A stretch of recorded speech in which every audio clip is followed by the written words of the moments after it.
morning, welcome. Here we are at Caloma.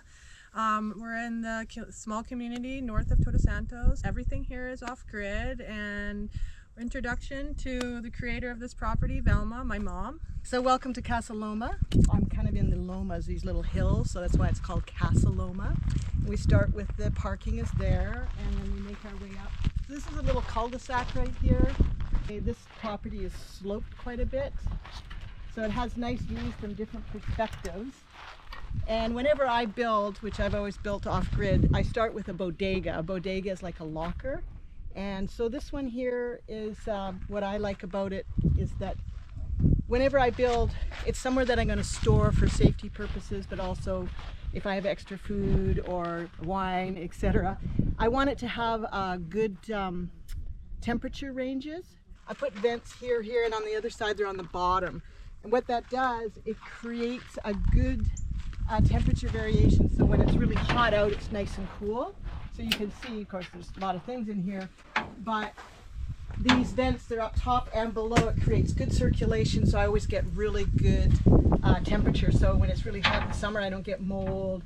It's just nice, and temperature is cool. And then when it's very cold, it stays a bit warmer. So it's a great wine cellar as well. At the back, I put a tinaco. It's an older one that I just painted up.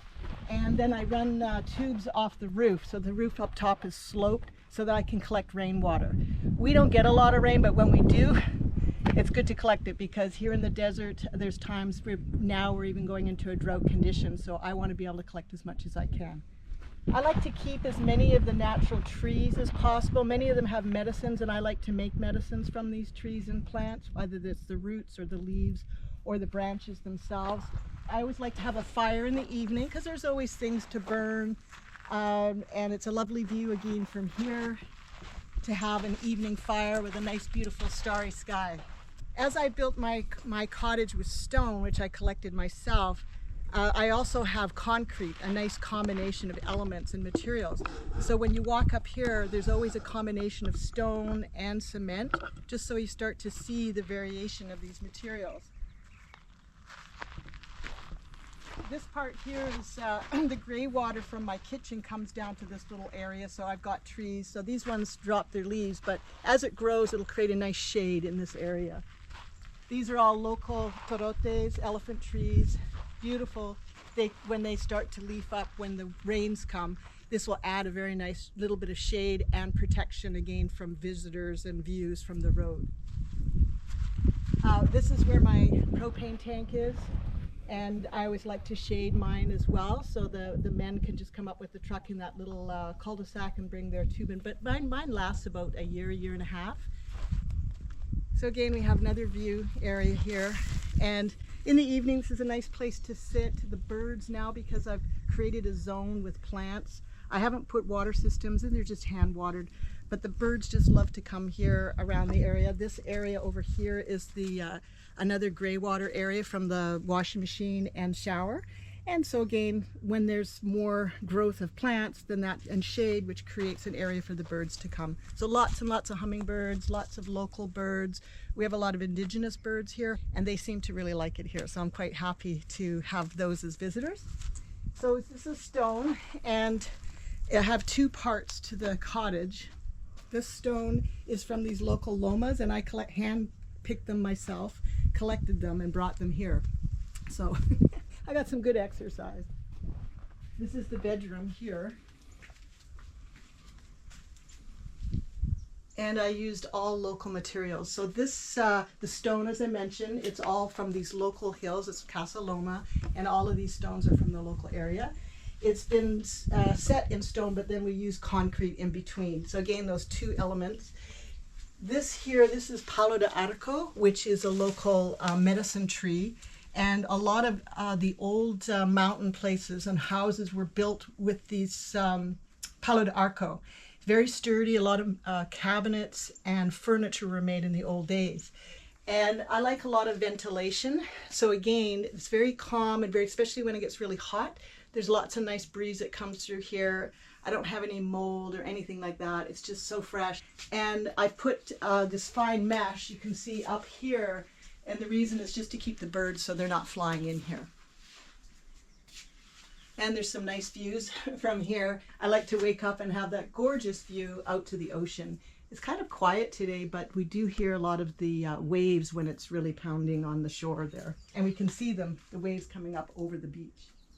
So this is the kitchen, and I just love cooking. So I always like to have a really good quality oven, and a parrilla, which is the top counter for cooking, and the vista, the view is fantastic from here.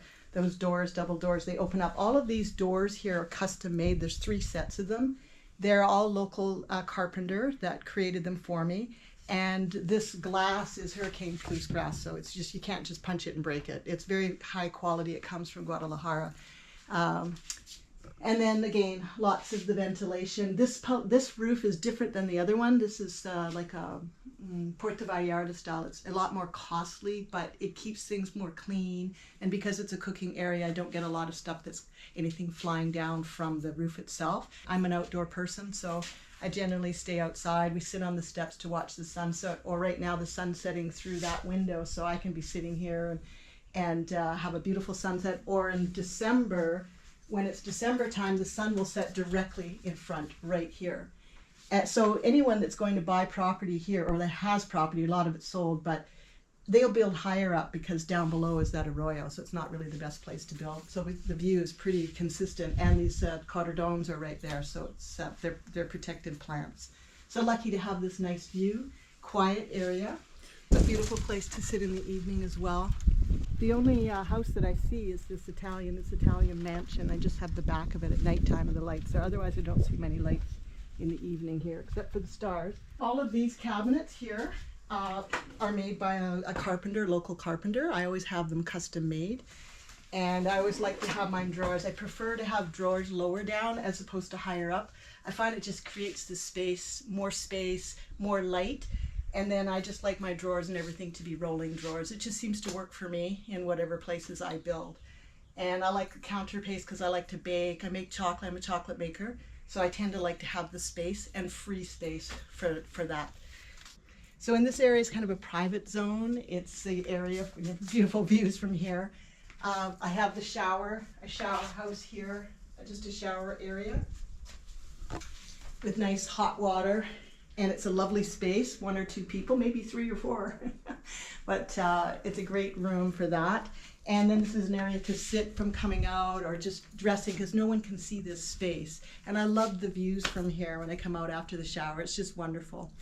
And then here I have a washing machine, because I always like my systems here. Even though I live simply, I don't want to go to town if I don't have to. So I have a washing machine, everything's on solar. And this is over here. I had this cabinets put in as well, so for clothes, drawers, again, local carpenter, and everything here is needed. For the toilet, I use compost toilets. So here I have a very simple system, which is 2 buckets, number 1 and number 2, and with compostable bags. Very, very simple. And then this is kind of the main brain here of, I have this another little bodega. Just over there I have 2 panels, and it's easy to add on to them, but I don't use a lot of power. So I have about 1100 watts, 2 panels are 550s each. And then in here is where I house a lithium battery storage, and then I have my inverter and grow watt system. It's a little bit newer technology than I've used in the past, but I get good production. I can have, 5,500 watts of power at 90%, maybe about 4,600. But for me, I'm not a huge energy use person. I don't have big TVs and that kind of thing. I don't need to, but it's totally sufficient for me. If I've got gray days, 4 or 5 gray days, I've only had once where the alarm goes off at like 35%. Then over here, this is where I have these 2 separate, is where I have a combination of a pressure and water pump. And then I have 2 filters here, which filter for bacteria, for viruses and such. I have another system. I'll show you where my water tank is, because we have trucked water here. We don't have a local well, so we have to truck the water in. Okay, so coming to the back of the property, So this is a 10,000 liter tinaco, or cistern we call, because the pipa, or the water truck, has 10,000 liters. And so it was not an easy job getting it because there's no road here. It looks like there's one there, but that was just cleared by someone recently. So we had to get it up and roll it in, and it was not an easy job. But I've got a pipe, a water pipe that comes under the ground. So the truck, because I love Manuel, he's the water pipa guy. We've worked together for many years, and I like to keep things really simple for him, so then he knows when I call him, he knows it's going to be a fast, quick job. So he just goes to the bottom of the road, and I have a pipe there. This is a 2.5-inch water pipe, and he just plugs into it. His truck backs in, he plugs in, and the pressure is perfect to be able to bring it up into this tank. From here, I got a lot of my outside taps for the garden are gravity fed, because you can see the height difference from here to there. But I do also have that water pump and pressure should I want it for other purposes. One other thing here, this is very nice, is that the house and the cottage is built basically on the high-low side. So this is a 2,000 square meter property. So there's really another perfect location for another cottage or house.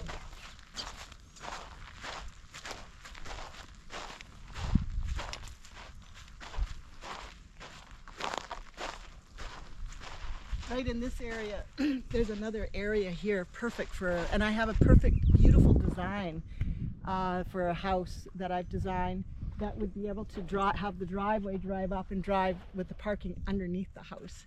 And that vista is pretty spectacular right there. And then have that cottage for living in while building, and or for guests and such, right? That was sort of the idea. And this time of year, we don't get as much green on the tree, so a lot of people think, oh, what's happened? Yes, it's dry, but it's a normal time of year. But when the rains come, this is so lush and so green, it's just spectacular. And the plants have such a nice smell to them. Just to sidetrack back again, the water tank is there, and I mentioned we pump it up. When the water comes out, it comes down through a pipe. This is first stage filter. So this filter here is just filtering out like sand and any kind of grit, that kind of thing. Then it moves along under the ground through here, and it goes down to that little bodega where those other two filters are that filter for the bacteria and the viruses and such. So I always, in all my places, I put good quality water filter systems in. So I have a couple, like 3 of these taps. These are outdoor taps, they're gravity fed, so they're not included in that water pressure system. So whenever I want water for my plants, or any other purpose, this is gravity fed. Well, my name is Valmashakti, and I'm originally from the UK, immigrated to Canada, so Canada adopted me, which I was grateful. And then I started coming to Mexico many years ago onto mainland, and I realized that, well, one, I had a boating accident where I lost the use of my legs, and I really needed to be in a warmer climate, and I wanted to be somewhere, my children were young at the time, and I wanted to be somewhere that was easy to get back and forth. So Baja became a place that I started to come to. And I just used to be on mainland, but then I was really attracted to coming here, at the wilderness, the wildness of it. And I had a vision about creating something in the desert. And so I found a property which is in the same area here. And I had a retreat center there, so I used to take my camp every year. I used to drive it back and forth to Canada. And then eventually I just stayed here. And I started with a bus, and you know, I had, again, outdoor structures. I've been teaching yoga for many years, and composting and recycling. I used to go to town and take all the waste materials from the health food store to build into the garden. So now I've sold that property, so the individual that bought it's delighted, because the plants, I've had 16 years of composting that soil, and he's got some great plants there. And I slept outside for 16 years. I didn't have any walls, just a dirt floor and a palapa. But now I've upscaled to this beautiful home. So I just decided to come higher on the hill. It's growing further down, which is lovely. There's lovely people there. But I kind of am a little bit of a loner. I like to be in places that are unique, and here the vistas are so spectacular. I've been living on my own for a long time, and so in this area, I've been here 19 years, 6 months. And I've been a single on my own, and I don't have a dog. The animals I have are the local animals, and I feel very comfortable here. I'm comfortable with the plants. My neighbors are fantastic. Over just on the next hill are my Italian neighbors. They're wonderful. They're like a family to me. So we all kind of watch for each other. We all check in. So that's a nice thing that we have that kind of community. There are a lot more women coming out here now. There's a lot of single women that are in this area. And of course they contact me because they know I've been here for a long time and usually asking me certain questions. And so they're starting to build themselves. And of course in the lower area, there are more people close to them. But here, I'm on my own, but there are people around. Just on the next hill, I just don't see them. So when we have socials, get invited, and there's a little community further down the hill here that's lovely too, and I'm always part of that community. So I'm a kind of alone, but not alone, and that works for me. I've always been on the edge of town, always. So I just say it's comfortable for me, and I'm certainly always open to being of support to anyone that chose to live this kind of lifestyle. But it works. Okay, thank you for joining me on a wonderful walk around Caloma here in Upper Las Playitas. This is a home that I built with my hands and designed it with love, and it can be yours for $325,000. And I hold the vision that if this is something that interests you, look forward to a contact and enjoy. Don't forget to like and subscribe and comment down below.